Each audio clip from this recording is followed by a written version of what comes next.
us. We can tailor this a little bit to your needs. Also, since we're recording it, though, I will go over a lot of other things as well, because we did have several people registered. What do you teach? I'm actually an instructional facilitator. Okay. And the reason I'm watching this is I'm trying to take it back to the counselors, to all of our schools. There's 7 schools in our district, and I'm trying to take that back to them so that they can do what they need to do with it. Okay. And probably the SPED teachers as well. Okay. I am gonna apologize if you hear my dog. She was outside, but apparently someone let her in. Can you give me a minute to take care of her? I'll be right back. Absolutely, sure.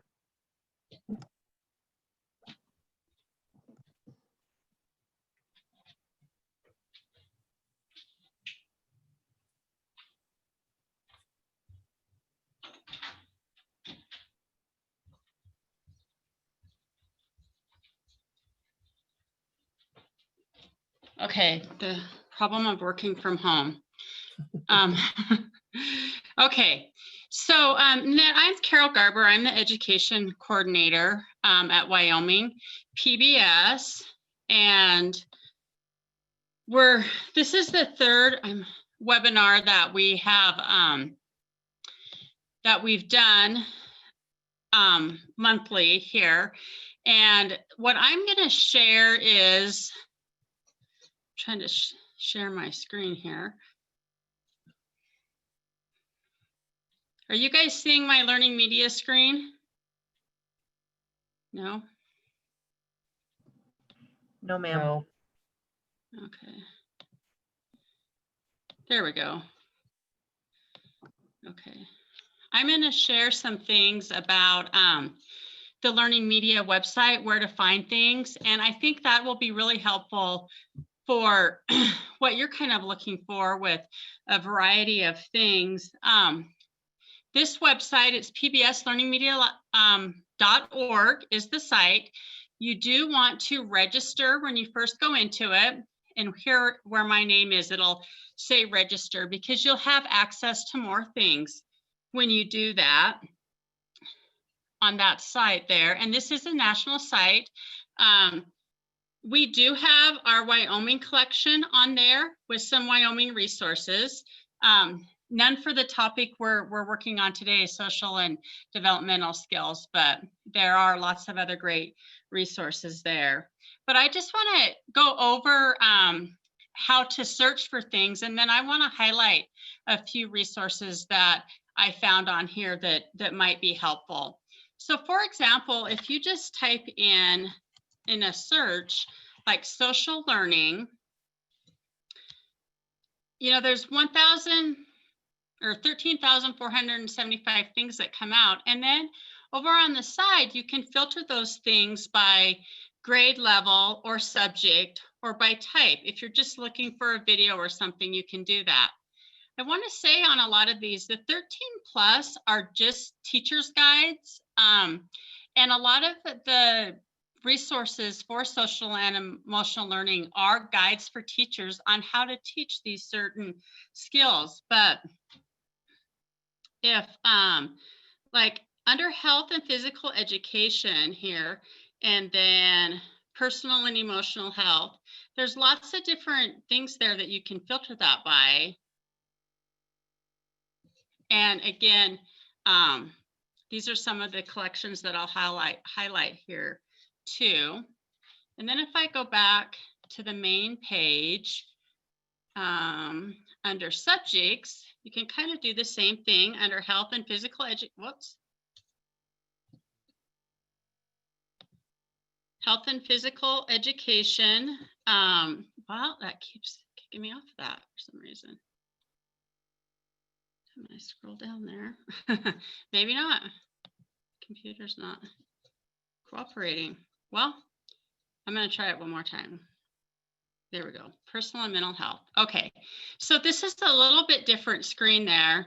Again, you can filter that by grade level, and get some different things, but there's things on relationships. For little kids K through 12, a couple little things there under relationships, and then some more things for older students as well.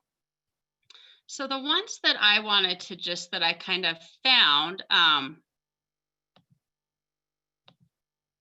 to kind of show you. I did just some topics, decision making, and I tried to find some things under a few different areas. This one is about, it's grades 6 through 12. And it talks about how it's just a video. There is a lesson with it. If you ever find a video, if you go to support materials, it gives you some more information and a lesson there. But this one is just about how the brain responds to making positive and negative moral decisions. And it was kind of interesting. They were tracking people on how many kids they would feed or not feed. And so that was an interesting one.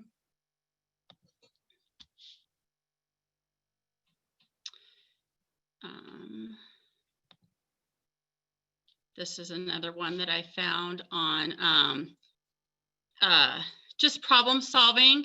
This is a teacher's guide, because it says for 13 plus there. But this is just some activities on how to help students make responsible decisions.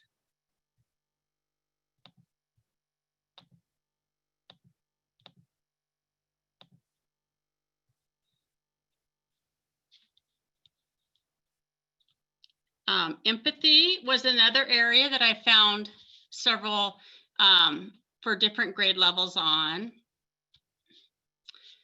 This one is for younger kids, and this is a whole collection featuring PBS Kids Daniel's Tiger, more so for a teacher's guide on this one, and different places you can find things and what you can do there. This one I thought was kind of interesting, an experiment they did on empathy, and if rats can feel the same empathy as humans do, and how scientists kind of worked through that one. And then I've got some on kindness as well.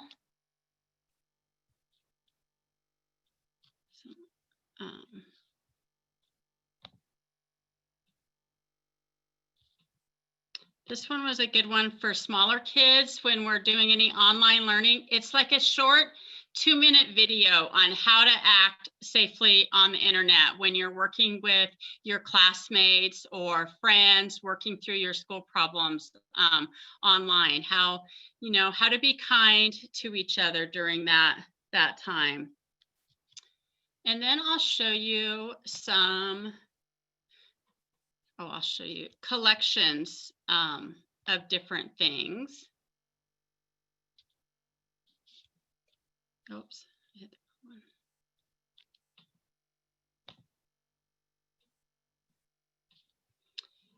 one. There's a whole collection on Learning Media, kindness, empathy, and resilience. And there's 6, or there's more on here, but this is more of a teacher's guide, like on how to teach all of these different things. This one's 6th through 12th grade. Some of the things from Sandy Hook, self-acceptance and forgiveness, more on empathy there. This was a cute one on the brain craft from the movie Inside Out there. So when I say a collection, that's lots of different resources they put together in one place, so it's easier to find.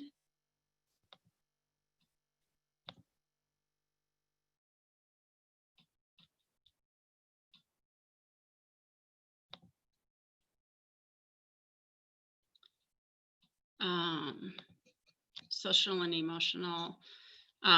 This is another one. It's a teacher's guide. There's 6 different areas on on this one, self-awareness, self-management, all under social and emotional learning. And so there's lots of things in that one. And then the last one that I want to show you is something that PBS has started doing when school started this year. And they do them for several months at a time, but it's all about focusing on what our schools are going through today with, if they're closing, the stress of the, will my school close? I'm working from home, about the pandemic, how to deal with that. And they're constantly adding through this, but it's new school routines is what it's called. And there's these different teacher planning kits. So this one is the one, we'll do the November to January one, and then they'll have a new one in January.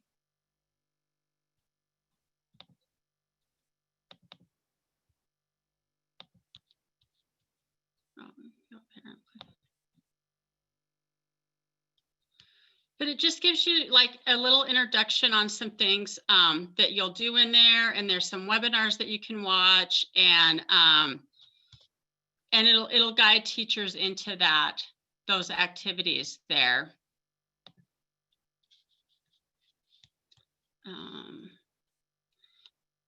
Bingo packets for some different kindness things. I liked on this homepage underneath this one that for every grade level, they have social and emotional learning. They have all these subject areas, but there's something under each grade level, social and emotional learning, with highlighted resources in this. All the way through 12th grade. So that's a great one to look at on here under collections. Any questions before I send it over to our next presenter? Carol, I'm going to pop in here real quick and let you know, as you see, we got a couple other new folks who've joined. Chana actually sent me an email saying that she was unable to access the Zoom meeting. So I don't know, that may be part of the problem here, but when we're done, let's be sure to send this recording out to all of those who registered. Okay, great. Thank you. Okay, I want to introduce our guest presenter, Ann Perkins. Ann has worked in the field of education and early childhood for over 20 years.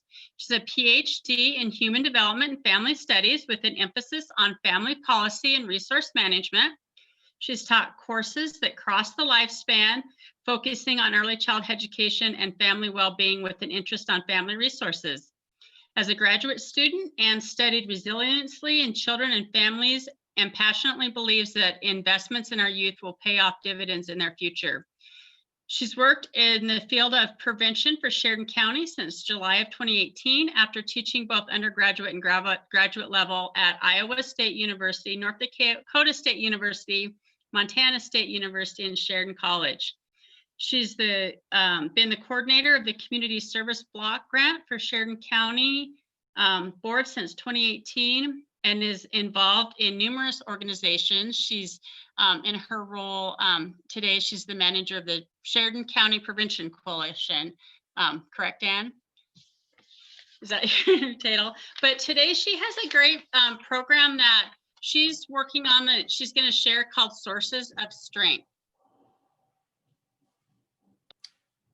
Thank you. Thank you, Carol, for that. Good afternoon. I'm so glad you could join me, and really please just interrupt with questions, ask questions. Can you give me a little bit of just some knowledge? Have either of you heard of Sources of Strength, Shauna or Nanette? I have not. I have not. Good. Okay. Carol, can I share my screen? Let's see here.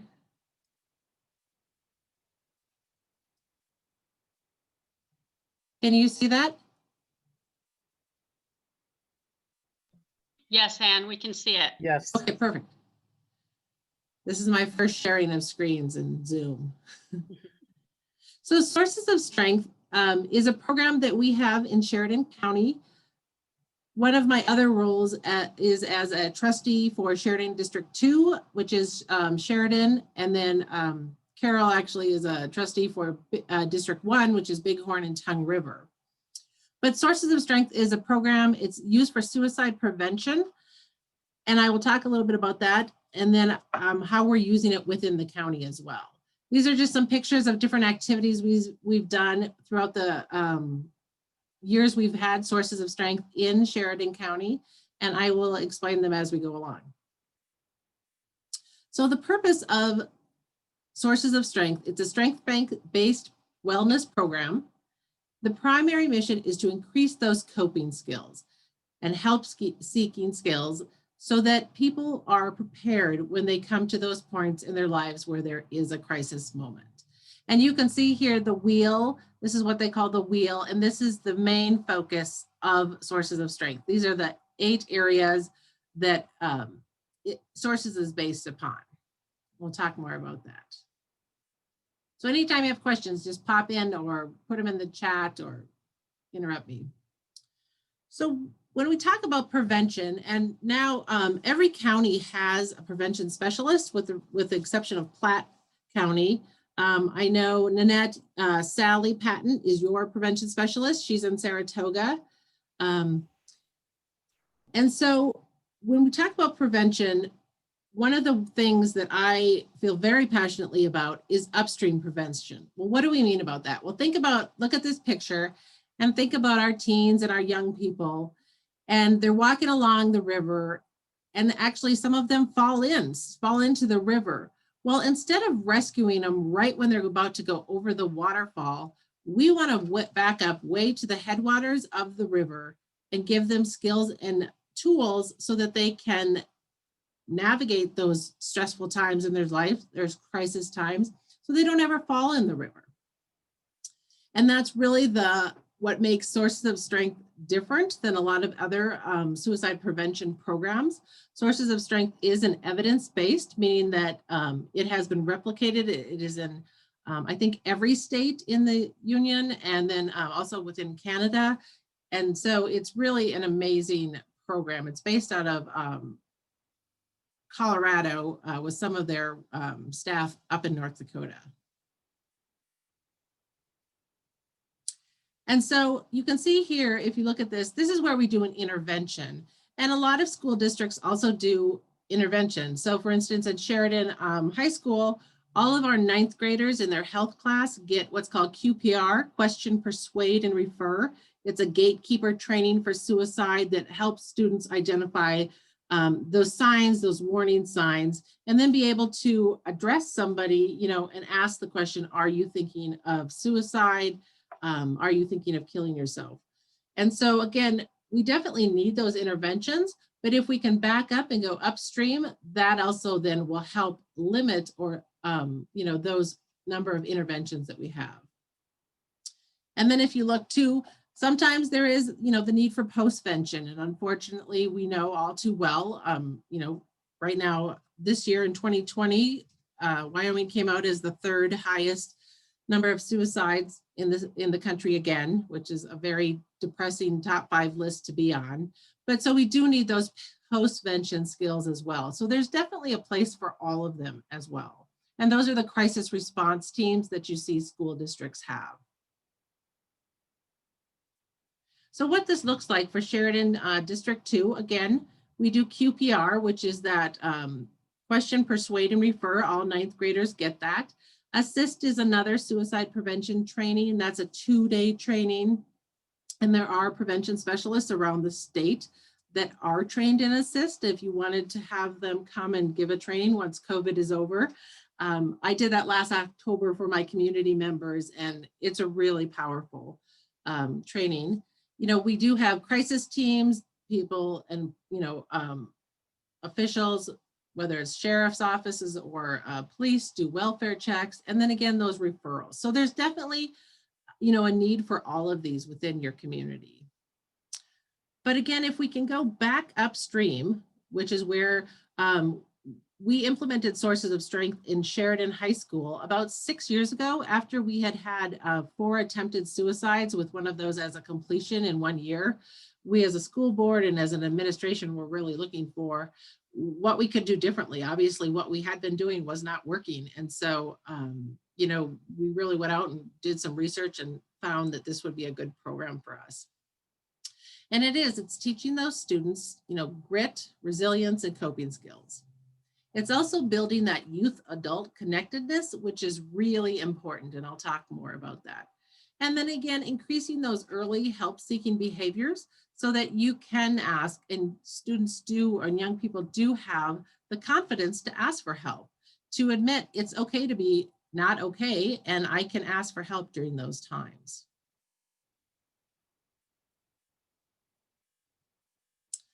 So oftentimes in bridging the gap in prevention, usually we look at risk focus. What are the risks that we have, you know, out in our community? What, you know, just different, we kind of look at that, the more negative piece of that. And so Sources of Strength is again focused on strength. What do we have? You know, even when you do a needs assessment, you're looking at what you're lacking in your community. And so Sources of Strength really changes that around and says, okay, what do we have? Where are we starting from? What's our starting point? A lot of different programs, you know, they focus on, and our culture focuses on the sad shock and trauma that happens, you know, in our lives. If you look at data from the Prevention Needs Analysis, which is the survey that is given to 6th, 8th, 10th, and 12th graders every 2 years in the state, there's about 20% of our students that are 10th and 12th graders that in 2020, this was before COVID, last spring they took this, said that they have considered suicide. And again, you can use that, you know, use that number, and that you kind of go, whoa, 20% of our, you know, 10th and 12th graders across the state. Or we can look and we can say, that really means 80% of our students have not considered that as an alternative. And so really, that help, hope, and strength. It's a very different concept. It really does require a shift in language, a shift in thinking. Yesterday, I was on a call with the legislature. They were doing a committee call for the education, and they're considering looking at suicide prevention for the districts and what, if they need to mandate that districts do that, or if they, you know, don't, which is right now, districts do not have to teach suicide prevention. And one of the legislators said, you know, how would we do this? We live in a culture of death. They see it on TV, they hear it in the newspaper, you know, it's just a culture of death and dying and killing and, you know, negativity. And so, you know, when I was talking then about Sources of Strength, I said, you know, really, it is a complete mind shift, you know, for a lot of people, that we do have to start looking at hope, help, and strength instead of that shock, trauma, and sadness. And that's difficult because sadness, shock, and trauma create news. They create, you know, generate news, and they generate buzz, and they generate money. So that is really challenging sometimes. The other piece of this Sources of Strength that's really neat is a lot of times the programs are adult driven. These are peer led. And I'll talk more about how we select those peers. But really there is a focus that this really comes from the students. We know, and you all know too in your professions, students know what's going on with their friends much sooner than we do as parents or adults or teachers. And so that is, again, we're not teaching them to be counselors, but we're giving them tools to be able to help in those situations.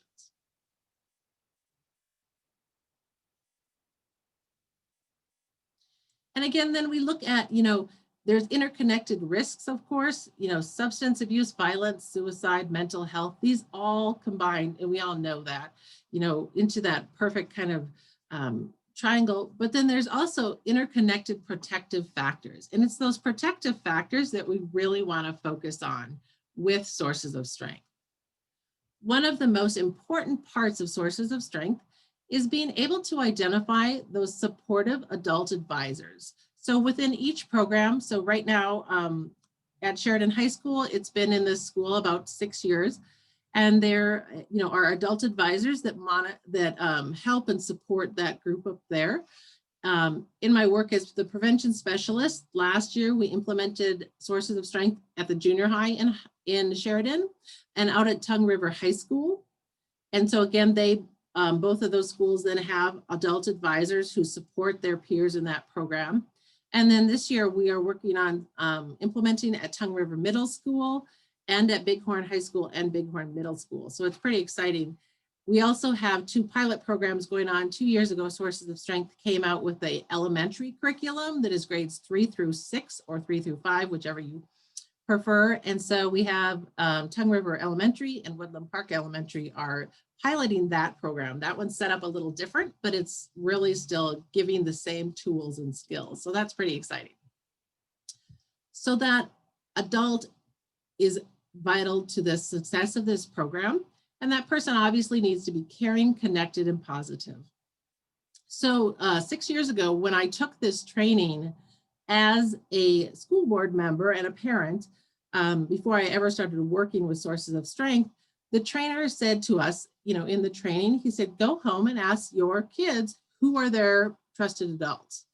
And so that night, my husband and I and our 3 children were sitting around the table, and I asked them, and neither one of my, at that time, high schooler or junior high children said it was my husband or I, which at first I was kind of taken back. You're like, wow, I've invested all this time and energy, my whole life in you. And as I've come to realize, I'm so thankful that they were able to recognize that they have other trusted adults that they could go to. They always know my husband and I are going to be there. We're that backup, but that they were able to identify other people. And that really has resonated with me.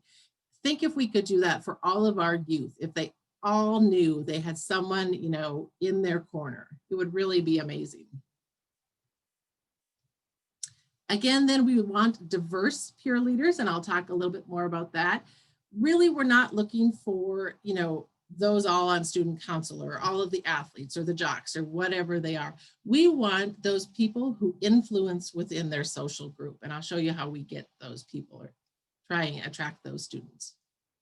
And then again, the peer-led students do a strategic messaging, different campaigns that engage and that interact and that apply to schools. For instance, in November, a lot of schools across the nation, they do a thankfulness campaign. Obviously, it fits in with Thanksgiving, but then, what are you thankful for? And really recognizing and letting students think about that question. Because a lot of this stuff is very logical and common sense, which is why I love it, because it's not, so complicated that we can't understand it.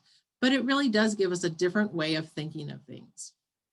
And so it does create that positive culture change and that positive social norming. By changing the language to help, hope, and strength, we are changing the way students think about themselves, about their peers, and about those adults in their lives.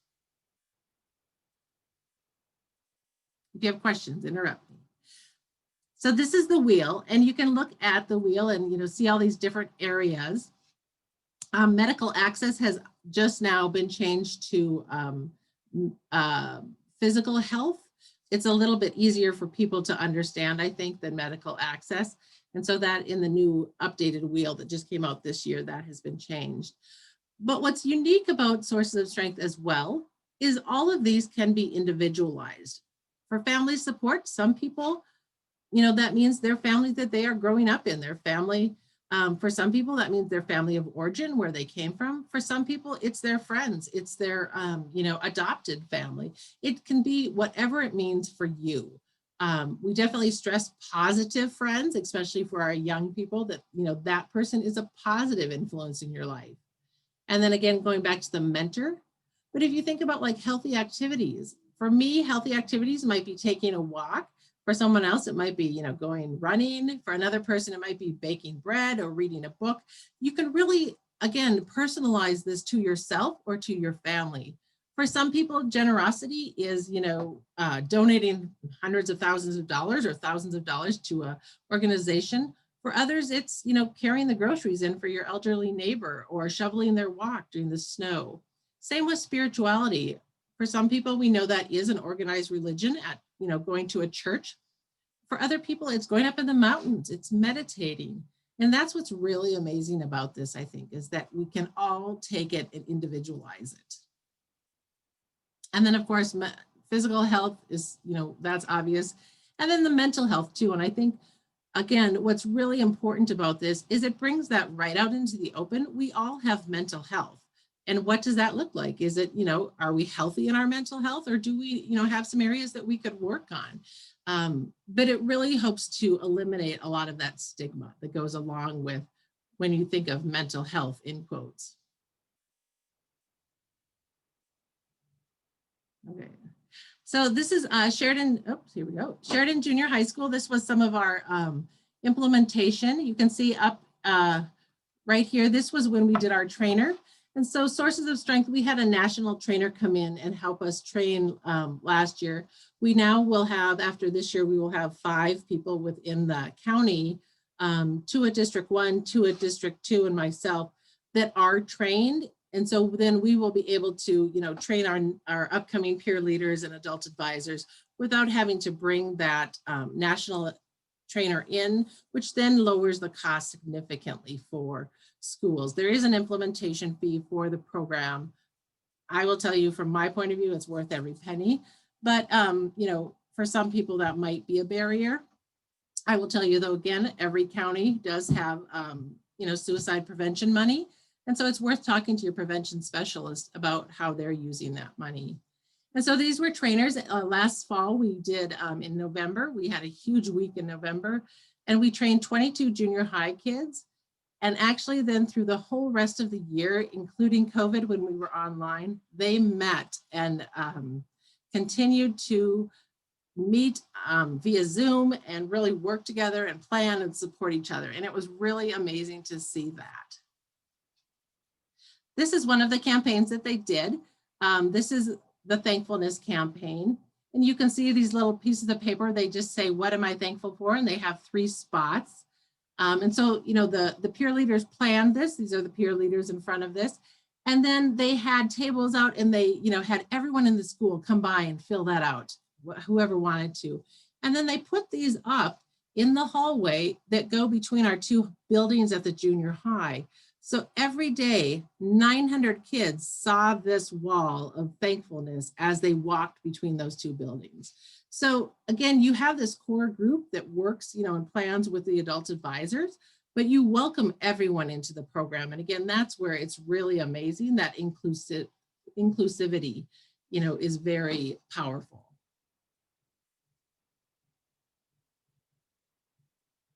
This group actually too at the junior high, oh, sorry, I went back. Last spring, right before COVID hit, again, we were lucky to get a couple things in. They actually did the professional development at a faculty meeting for the whole junior high staff, which is about 100 some people. And you can see over here, they are dressed in their colors of the wheel, and they explained the different colors. They broke up into groups, and they explained the different parts of the wheel.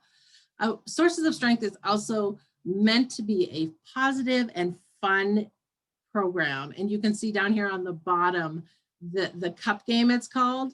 And these are, again, our staff, you can see throughout here, doing the cup game. And so like when you do a Sources of Strength meeting for the peers, it's always fun. There's always games involved. There's usually food involved. And that is a huge part of the program. It's not just a meet and plan. There's always, and that is built into the curriculum. If you ever do a training, it's built into the training.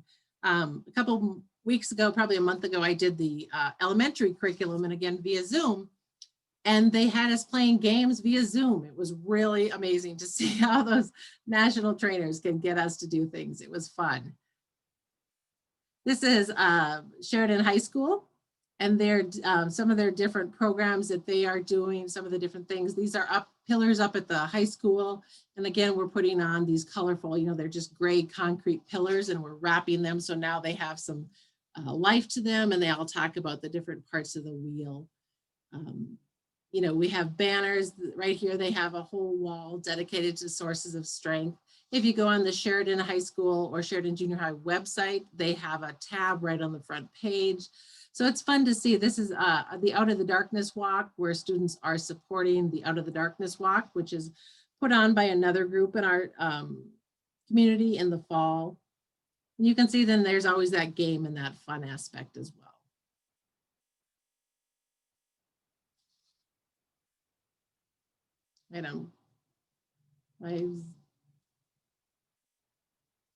Okay. My wheel's not working very well. So these are different, different pictures you can see, different trainings. These are some of our adult advisors up at the high school. 2 years ago, they did this Cool to Be Kind campaign and got shirts and gave them away. One thing that's unique that Sheridan has done is they have tried to do, again, last year we weren't able, but they have done a retreat up in the mountains for the high school team. Last year, well, 2 years ago, they went to Camp Roberts. Before that, they had gone to Camp Bethel up in the Bighorns. And again, really, cementing that peer leader group and, really getting them close together so that they can work through and stick together. So these are just different pictures of them.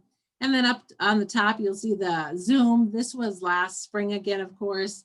But the high school also continued to meet. I was on one Zoom last spring and they had 40 kids on between the junior high and the high school. It was really amazing to see all those faces and see the people, see the students really still engaged, though via distance. And, last spring was challenging for a lot of us. This was another campaign that they had done, Choose Kindness, Cool to Be Kind, and all of the boys wore these shirts for their basketball warm-ups.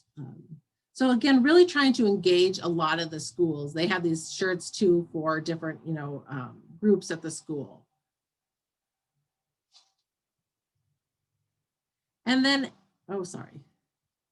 and then community-wise as well, that's really been a big part of this push as well. Up here, you'll see, this is us at our national training 2 summers ago in Denver.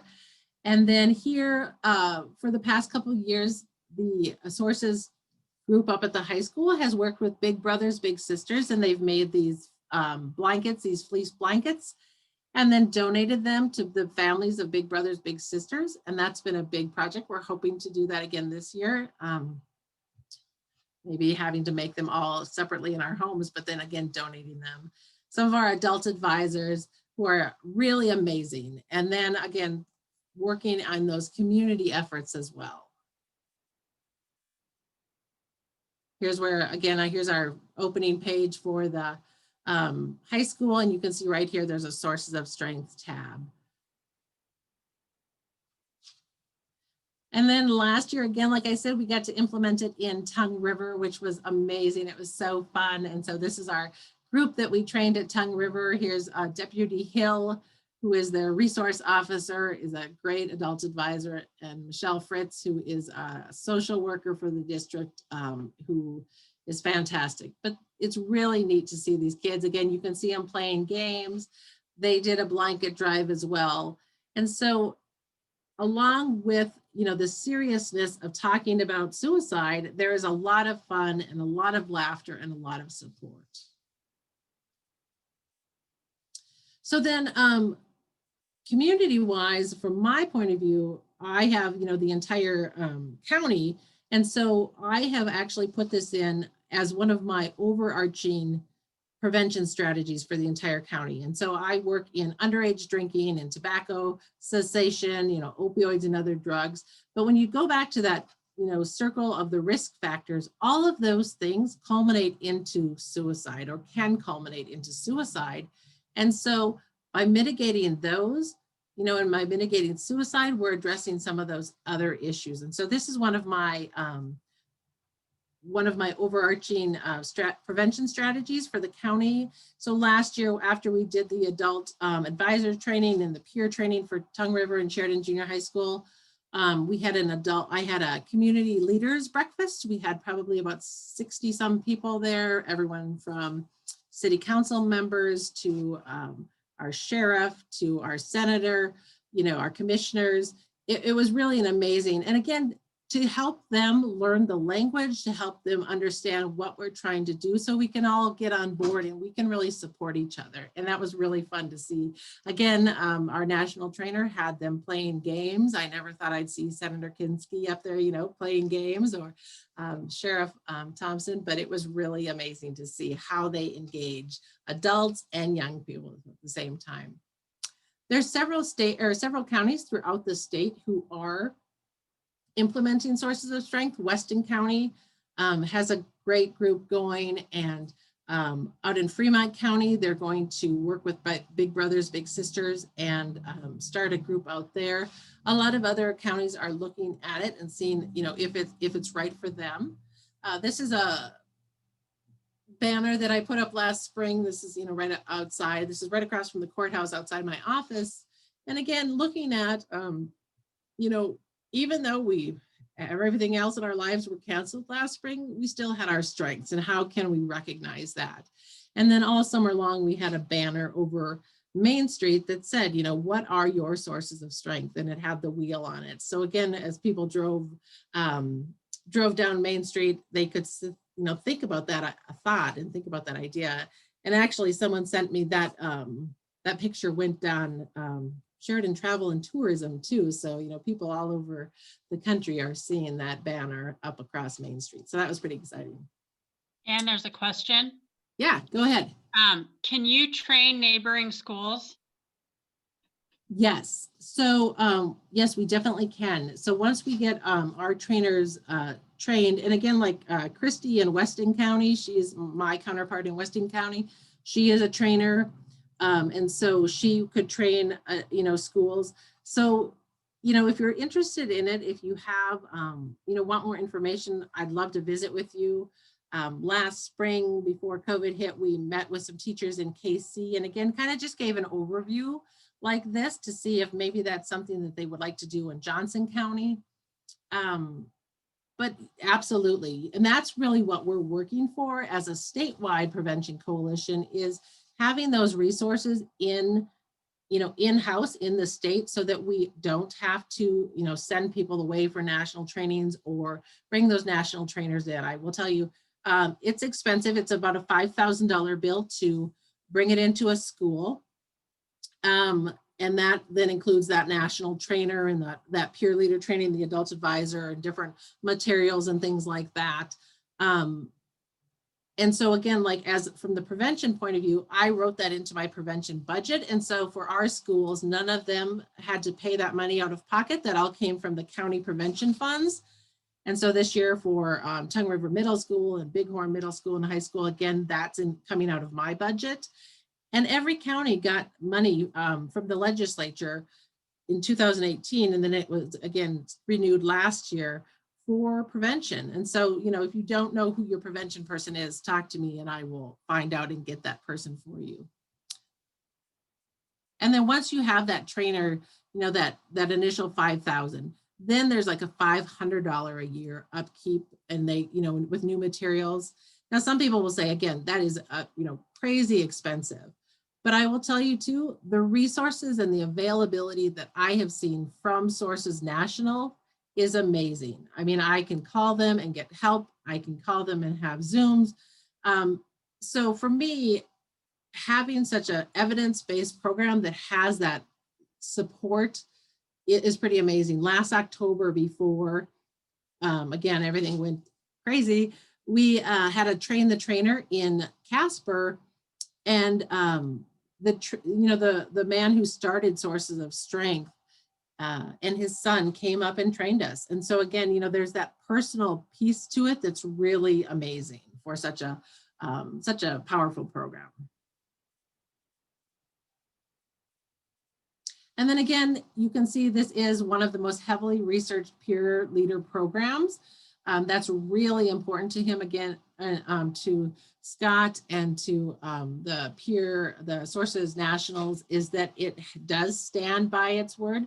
The elementary program, because it is so new, it's evidence informed, meaning, you know, they're using the same techniques and that the junior high and high school programs have, but you can see here, it has been researched.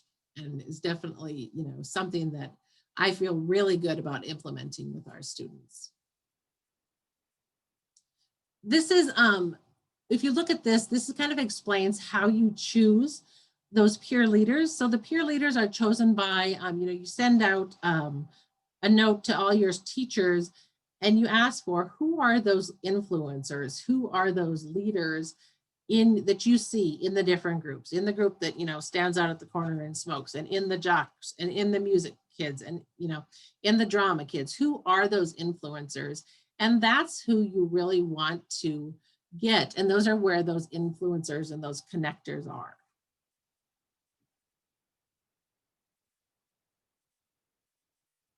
And so you look for those different bridges, and then you say, okay, those are people that I would like, in my program as a peer leader. And then they can go, again, take that information back and bring their other, bring other people from their social group back into sources. So again, I really like that part of it, that it is not, student council that does everything. And, those kids, we all know those kids who have, 500 things on their plate and they get them all done and they're pretty amazing. But it also has, some of those other kids that you would never think would be a part of it.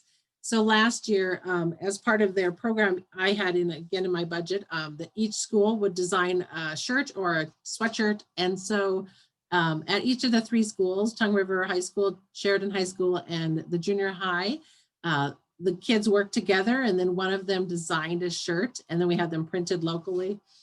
And it was really amazing to see the young man at the junior high who, again, I would not think, he just really quiet and, just kind of one of those who maybe stands off and observes. And it was so amazing to see, again, him so proud of the sweatshirt they designed. That was really fun.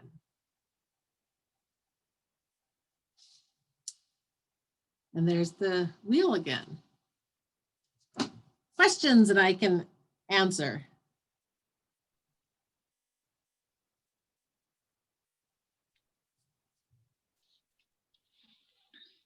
Thank you, Anne. Do you want to put your email address in the chat? And I'll put mine there too, if anybody wants to get a hold of you for more information. And I just wanted to close by saying that this is recorded. And so you can, if there's other people that you want to share this with, it'll be on the WyomingPBS.org website, and I'll put it on our Facebook page as well, which is Teach Wyoming PBS. If you want to follow us on Facebook, I put a lot of different resources and things on there. I am also available to do more trainings like this. I could do it with your schools or smaller groups on the PBS Learning Media things that I quickly went through earlier when we started the webinar. We are doing these education webinars every month. The one in December will be on December 16th at 4:30, and it is for early childhood educators or parents. I'm going to focus on the PBS Kids site and PBS Parent site and finding online resources and activities to do for programs in schools or for parents at home. And then we will continue these webinars, and I'll announce our January through May. I'll have those out the beginning of January. Are there any other questions before we close? Thank you, Carol, for giving me this opportunity. I could talk about this program all day long. You're welcome. It was very interesting. And I'll say, because you mentioned that I'm on the school board for one of the schools at Tongue River, some of the students presented to us, and hearing them talk about it was really great. Yeah. As well. Nice. So, okay, thank you all. for joining us. I'm going to put in the chat before you leave as well that Facebook page to follow too, because we share a lot of information there as well. So thank you. Thank Thanks, you. Have a Ann. good night. Thank you.